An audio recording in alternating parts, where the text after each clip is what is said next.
The topic of tonight's monologue is the utter failure of President Obama on a global stage these past 8 days.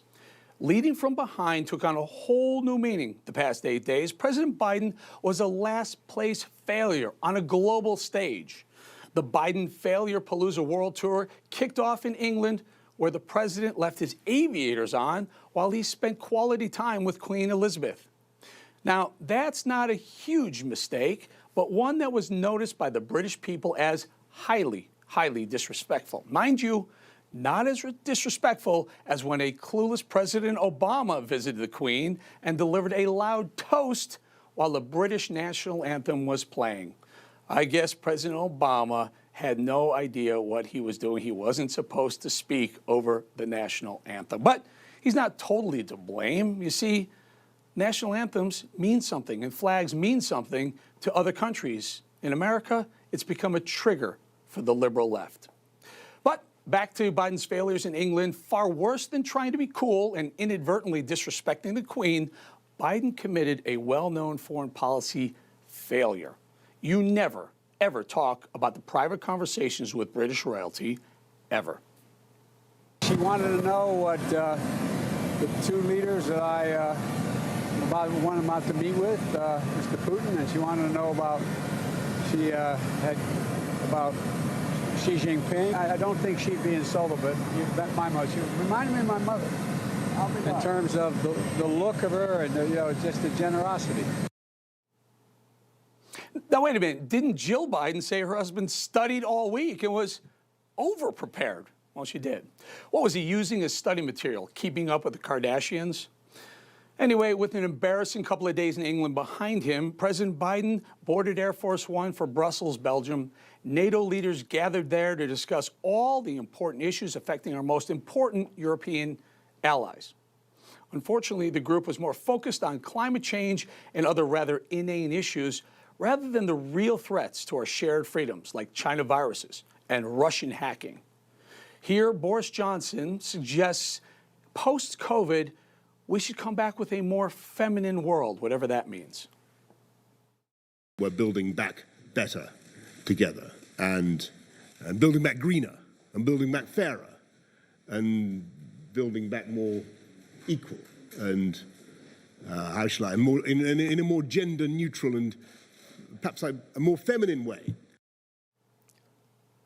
Oh boy, and poor old Joe was a non-event among the NATO leaders. Here they leave the stage with an almost pathetic-looking Biden lagging far behind, clearly not the respected and revered leader that there used to be being representing us on the NATO stage. Who can forget President Trump exactly 4 years prior on that same stage demanding and commanding the respect of the group?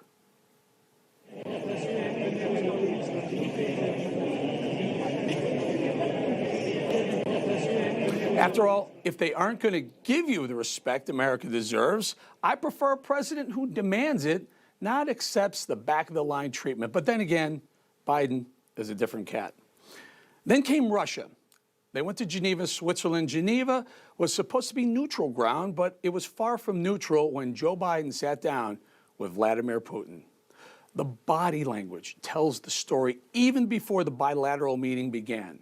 A very alpha male and confident Putin sat stern-faced, while kind of a goofy smile was plastered over the American president's face.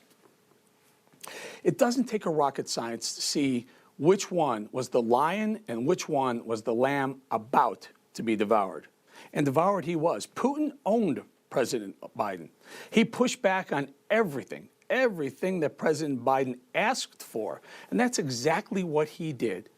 Biden asks for things. He asked the killer in a nice voice to please stop hacking our most important industries, food and fuel and others.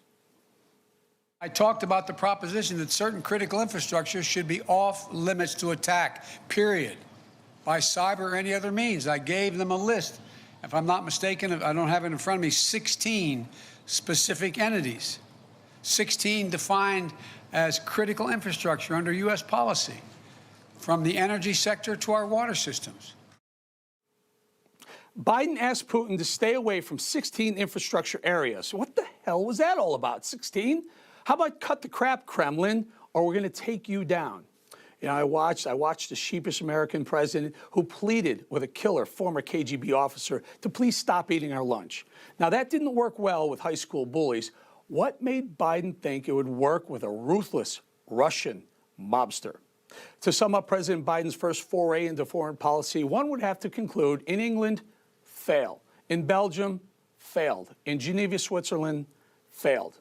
Now, I'm not being too hard on this man. It's scaring the bejesus out of me, as it should the left, who have to live here while the world moves on the U.S. China has set its sights on the U.S. and has been obvious about their desire to overtake us. Now, if we have Russia even more confident than ever with regards to moving on the U.S. as well. But maybe I shouldn't worry. After all, NATO will save us, right? With her more feminine side.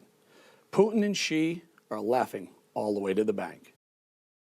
Hey, I'm Rob Finnerty. Thanks for watching. If you enjoyed this video, please join the conversation in the comments below. Don't forget to subscribe, too.